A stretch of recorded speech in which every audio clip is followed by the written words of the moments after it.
And this taketh away that vanity from under the sun, which is an error, proceeding more or less from all other rulers under heaven, but an equal commonwealth.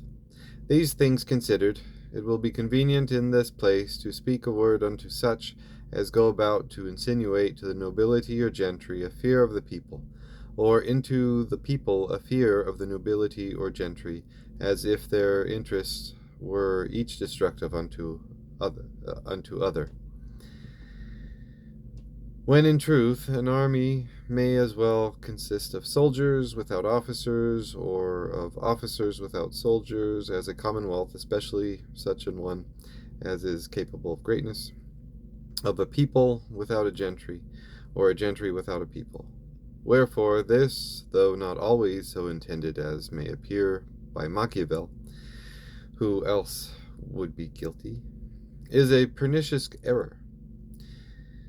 There is something first in the making of a commonwealth, then in the governing of her, and last of all, in the leading of her armies, which though there be great divines, great lawyers, great men in all professions, seems to be peculiar unto the genius of a gentleman.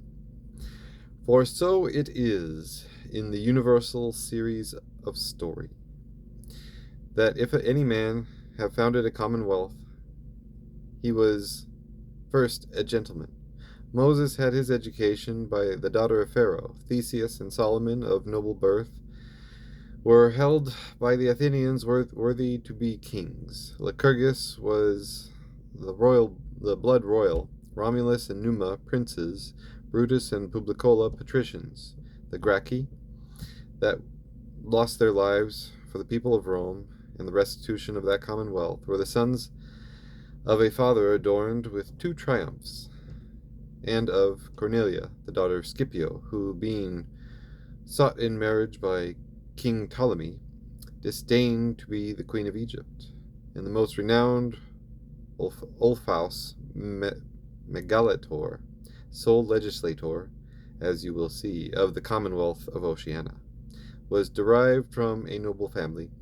Nor will it be any occasion of scruple in this case that Leviathan affirms the politics to be no ancienter than his book De Cive. Such also as have gotten any fame in the civil government of a commonwealth, or by the leading of her armies, have been gentlemen. For so in all other respects were those plebeian magistrates elected by the people of Rome, being of known descents, and of equal virtues, save only that they were excluded from the name by the usurpation of the patricians.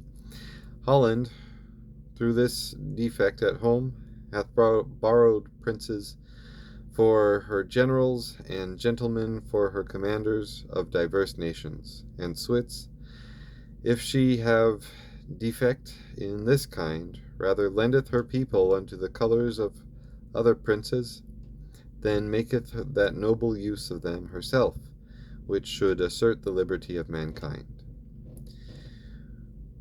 For where there is not a nobility to bolt out the people, they are slothful, regardless of the world and the public interest of liberty,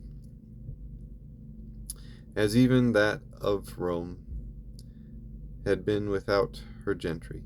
Wherefore let the people embrace the gentry in peace as the light of their eyes, and in war as the trophy of her arms.